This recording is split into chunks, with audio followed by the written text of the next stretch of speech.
इस बीच बात एक और सजा की आज दिन भर होती रही। राहुल गांधी ने सूरत कोर्ट में अपनी सजा पर रोक की जो अपील की थी, एप्लीकेशन फाइल की थी, सूरत की अदालत ने खारिज कर दिया।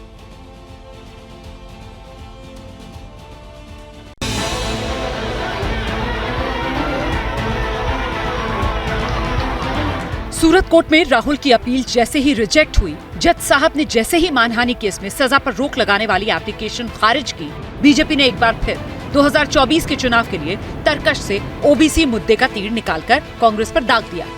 निशाना राहुल गांधी, कांग्रेस पार्टी और गांधी फैमिली थी।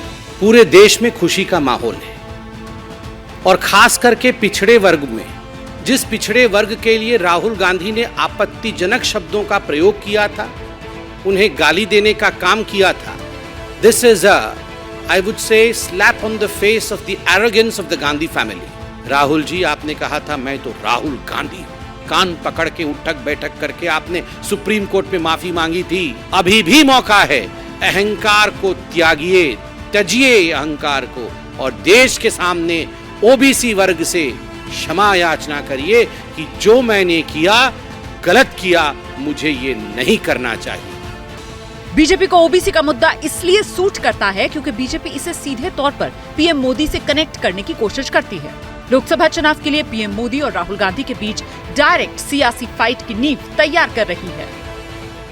इस निर्णय से एक बार फिर पिछड़े वर्ग के आत्मसम्मान और स्वाभिमान की रक्षा हुई है और कांग्रेस पार्टी का जो थोथा अभिमान और अहंकार है, उसके ऊपर एक बार फिर दंड पहुंचा है। परंतु मैं फिर राहुल गांधी जी से यह सुझाव देना चाहूंगा कि भारत की जनता बहुत उदार हृदय है। कुटिलता छोड़िए, अहंकार छोड़िए, सरल हृदय से सहज रूप से एक बार क्षमा मांग लीजिए। कांग्रेस बीजेपी के इस गेम प्लान को समझ रही है, तभी तो ओबीसी वाले फ्रंट पर बीजेपी को काउंटर कर रही है। ओबीसी समुदाय के लोगों ने ये समझ लिया है कि मोदी जी और सत्तारूढ़ बीजेपी किस प्रकार से उनके नाम का दुरुपयोग कर रहे हैं, उनके नाम को भुनाने का प्रयत्न कर रहे हैं राजनीतिक रूप से। राहुल गांधी की आवाज रुकेगी, झुकेगी, साइलेंट होगी तो वो न राहुल गांधी को जानते हैं न कांग्रेस को समझते हैं। बीजेपी सरकार, सत्तारूढ़ पार्टी, वो सिर्फ एक चीज दिखा रहे हैं, वो चिंता व्यक्त कर रहे हैं, घबराहट और बौखलाहट व्यक्त कर रहे हैं इस प्रकार के हथकंडों से। साफ है, दोनों सियासी दल किसी भी कीमत पर ओबीसी वाले फैक्टर पर बैकफुट पर नजर नहीं आना चाहते। इसकी शुरुआत राहुल गांधी ने कोलार की रैली से की, जब उन्होंने मोदी सरकार से जातिगत जनगणना के आंकड़े सार्वजनिक करने की मांग की। बीजेपी की मोदी जी, आप ओबीसी की बात करते हैं, उस डेटा को आप पब्लिक कर दीजिए, पता लग जाए देश में कितने ओबीसी हैं, कितने दलित हैं, कितने आदिवासी हैं। कास्ट सेंसस का डेटा आप रिलीज कीजिए, देश की जनता को पता लग जाए। राहुल का ये बयान ऐसे वक्त पर आया जब 24 के चुनाव से पहले कर्नाटक समेत राजस्थान, छत्तीसगढ़, मध्य प्रदेश में विधानसभा चुनाव हैं और इन राज्यों में ओबीसी आबादी जीत का बड़ा फैक्टर है। कर्नाटक में करीब 56% ओबीसी हैं, राजस्थान में 46% ओबीसी समुदाय, छत्तीसगढ़ में भी 46%, मध्य प्रदेश में 42% जनता ओबीसी समुदाय को रिप्रेजेंट करती है। जहां तक पूरे देश की बात की जाए तो पूरे देश में 50% से ज्यादा ओबीसी वोट वाले राज्यों में लोकसभा की 250 से अधिक सीटें हैं।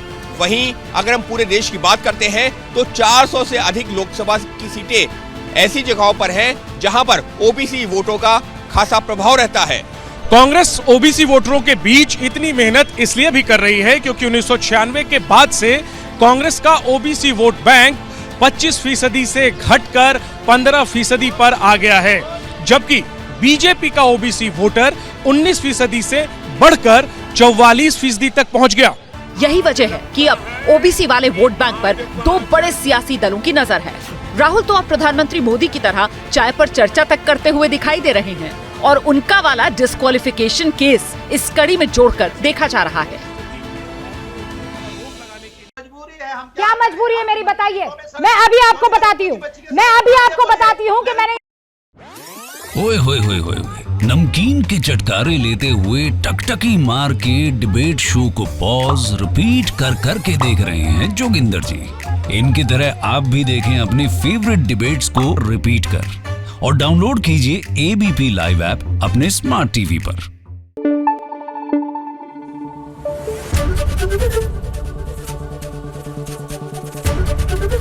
एबीपी न्यूज आपको रखे आगे।